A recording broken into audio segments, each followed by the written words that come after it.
নমস্কার এভরিওয়ান, সবাইকে ওয়েলকাম করছি নতুন একটি রেসিপি দেখার জন্য। আশা করি আপনারা সবাই ভালো আছেন এবং সুস্থ আছেন। আজকে কোনো রকম ঝামেলা ছাড়া খুব সহজ পদ্ধতিতে একটা পিঠা রেসিপি নিয়ে আসলাম। পিঠা তো আপনারা অনেকভাবে খেয়েছেন, তবে এই সহজ পদ্ধতিতে পিঠাটা খেয়ে দেখতে পারেন।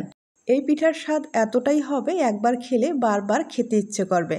চলুন কথা না বাড়িয়ে রেসিপিটি শুরু করা যাক, আশা করি ভালো লাগবে। প্রথমে পিঠার জন্য ডোটা রেডি করতে হবে। তার জন্য আগে থেকেই জলটাকে ফুটিয়ে রাখতে হবে আর অবশ্যই ঢেকে রাখতে হবে। এদিকে কড়াইয়ে আমি 1 চামচ ঘি ব্যবহার করব, আর এই ঘিয়ের ফ্লেভারটা পিঠার স্বাদটা কিন্তু কয়েক গুণে বেড়ে যাবে। এরপরে একটা তেজপাতা আমি এখানে ব্যবহার করব। ঘি আর তেজপাতাটা একটু ধোয়া উঠতে হবে। এরপরে এখানে চালের গুঁড়ো ব্যবহার করব। এখানে কিন্তু কোনো রকম ফ্লেভারের জন্য আলাদাভাবে মশলা ব্যবহার করার দরকার নেই। এই ছোট্ট একটা টিপসের জন্য পুরো পিঠার স্বাদটা কিন্তু পাল্টিয়ে দেবে। এখন এখানে প্রায় 200 গ্রামের মতো আমি চালের গুঁড়ো ব্যবহার করলাম। আর এটা শুকনো চালের গুঁড়ো, আতপ চালের গুঁড়ো।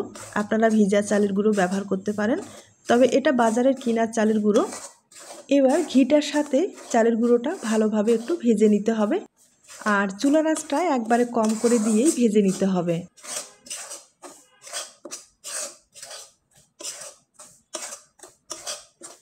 এভাবে কিছুক্ষণ চালের গুঁড়োটা একটু ভেজে নিব। আর ভেজে নেওয়ার পরে আগে থেকেই যে ফুটন্ত গরম জলটা আমি রেডি করে রেখেছি সেটা কিন্তু ব্যবহার করতে হবে। আর এখানে ঠান্ডা জলটা ব্যবহার করা যাবে না, ফুটন্ত গরম জলটা আগে থেকে রেডি করতে হবে, এরপরে ব্যবহার করতে হবে। আমি খুব ভালোভাবে একটু ভেজে নিলাম, তবে হালকা আছেই কিন্তু ভেজে নিলাম। এখন ফুটন্ত গরম জলটা ব্যবহার করব। এবার নেড়ে চেড়ে একটা ডো তৈরি করে নিতে হবে। এভাবে যদি আপনারা পিঠা তৈরি করেন, আপনারা যে কোনো পিঠা তৈরি করেন কোনো সমস্যা নেই, তবে পিঠাটা এতটাই নরম হবে মুখে দিলেই মিলিয়ে যাবে। বিশেষ করে ভাপানো যেসব পিঠাগুলো হয়, পিঠার স্বাদটাও যেমন হবে, খেতেও কিন্তু ভীষণ সুস্বাদু হবে। আর একবার তৈরি করে খেলে বারবার কিন্তু এই পদ্ধতিতেই ইচ্ছে হবে পিঠাটা তৈরি করার জন্য।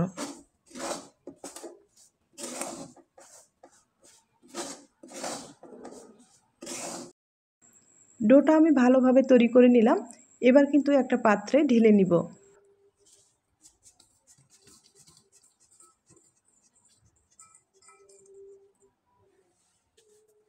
এখন তেজপাতাগুলো তুলে ফেলে দিতে হবে।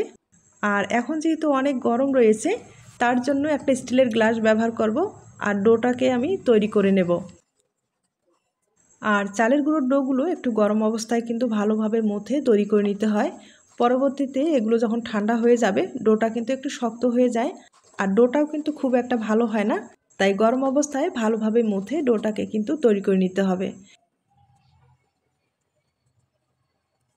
এখন ডোটা অনেকটা ঠান্ডা হয়ে গেছে। এবার হাত দিয়ে মথে খুব ভালোভাবে ডোটাকে আমি তৈরি করে নেব।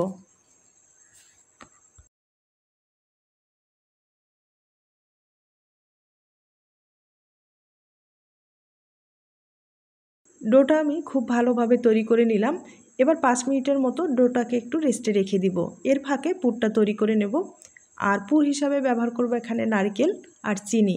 চিনির অবশ্যই একটা ক্যারামেল তৈরি করে নিতে হবে, তাইলে এই পুরটা খেতে ভালো লাগবে। তবে আপনারা চাইলে গুড় ব্যবহার করতে পারেন, অথবা চিনিটা সরাসরিভাবে ব্যবহার করতে পারেন। আর আমি চিনির ক্যারামেলটা তৈরি করে নারকেলের পুরটা ব্যবহার করব। চিনিটা পুরোপুরি গলে যাওয়া পর্যন্ত একটু অপেক্ষা করে নেব।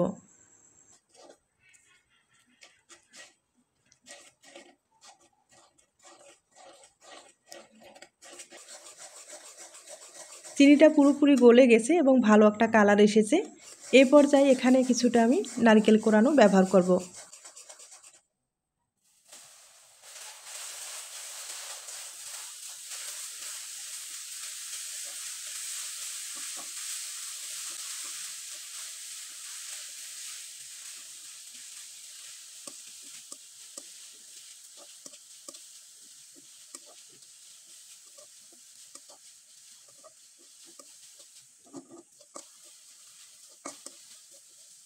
নারকেলের পুরটা আমি খুব ভালোভাবে তৈরি করে নিলাম। এখন পিঠার ডিজাইনটা তৈরি করে আপনাদের দেখিয়ে দিচ্ছি। ছোট্ট একটা লিচি কেটে নিলাম আর একটু গোল করে নিলাম। এরপরে পুর ব্যবহার করতে হবে। আর পুরটা কিন্তু আঠালো করে তৈরি করে নিতে হবে, তাহলে খেতে ভালো লাগবে।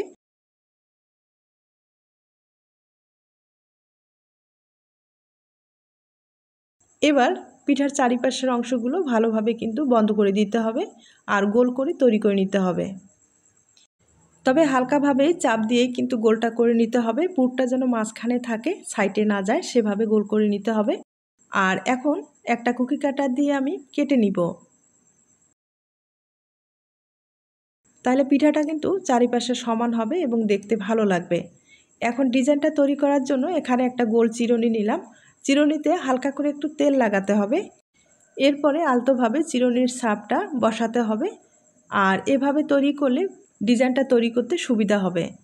এখন ডিজাইনটা তৈরি করার জন্য আমি কিন্তু একটা শন ব্যবহার করব, আর সামান্য পরিমাণে একটু তেল লাগবে। এই তেলটা শনটার কাজে লাগবে। অনেক সময় দেখা যায় এই ডোগুলোর মধ্যে শন ব্যবহার করলে আটকে যায়। শনে যখন তেলটা ব্যবহার করবেন তখন কিন্তু আটকে যাবে না, খুব ইজিভাবে এই ডিজাইনগুলো তৈরি করা যাবে। আর ডিজাইনটা একবারে সহজ, আপনারা হয়তোবা দেখে বুঝতে পেরেছেন।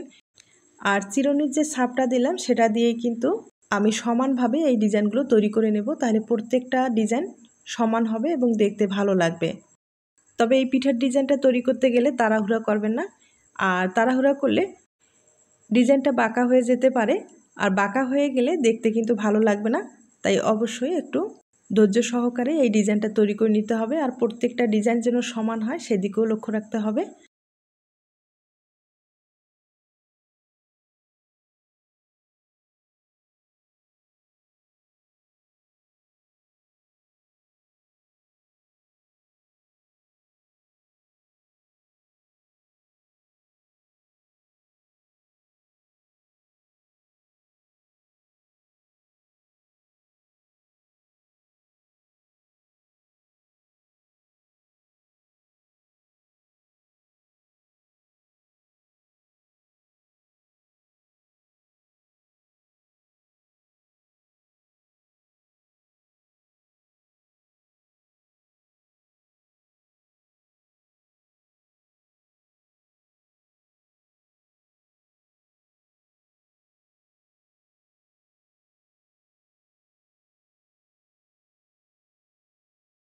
দেখতেই পারলেন কতটা সহজভাবে ডিজাইনটা তৈরি করা যায়, আর দেখতেও ভীষণ সুন্দর হয়েছে।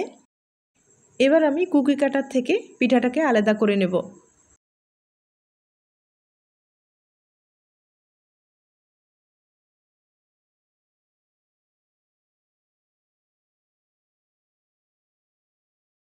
পিঠাটার চারিপাশে কিন্তু সমান হয়েছে, পিঠাটা দেখতে ভালো হয়েছে। আর একইভাবে আমি কিন্তু অনেকগুলো পিঠা তৈরি করে নিলাম, আপনাদের একবার দেখিয়ে দেব। আর আপনাদের যদি এই ডিজাইনটা পছন্দ হয়ে থাকে অবশ্যই কিন্তু পিঠা তৈরি করে নিতে পারেন। আর পিঠাগুলো তৈরি করে যে একবারে খাবেন তা না, এই পিঠাগুলো আপনারা কিন্তু এখন ডিপ ফ্রিজে সংরক্ষণ করে রেখে দিতে পারেন, আর যখন খেতে ইচ্ছে করবে তখন কিন্তু ভাপিয়ে খেতে পারেন। আমি কয়েকটা পিঠা আপনাদের ভাপিয়ে দেখিয়ে দেব। যদি আপনারা মুখরোচক খেতে চান সেক্ষেত্রে কিন্তু তেলে ভেজে খেতে পারেন, আর এই পিঠাগুলো কিন্তু ভাপিয়ে খেতে বেশি ভালো লাগবে। এভাবে প্রায় 10 থেকে 15 মিনিটের মতো ভালোভাবে ভাপিয়ে নিতে হবে। আর পিঠাগুলো যখন ভাপিয়ে নেবেন ফুলে কিন্তু ডবল হয়ে যাবে, আপনারা নিজেরাই বুঝতে পারবেন। আর আমি কিন্তু 15 মিনিট ভালোভাবে ভাপিয়ে নিলাম, এরপরে ঢাকনা খুলে আপনাদের দেখিয়ে দিচ্ছি।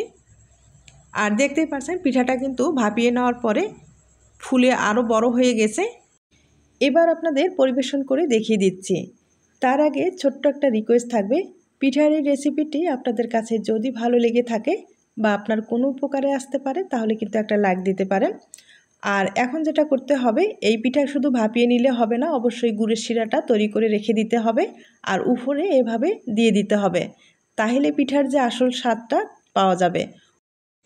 এই গুড়ের শিরাটা আমি আগে থেকে একটু তৈরি করে রেখেছি।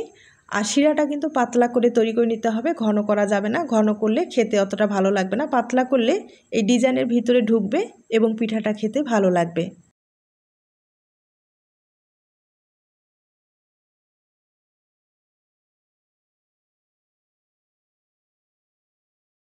এবার আপনাদের দুইটা পিঠা আমি ভেঙে দেখিয়ে দেব।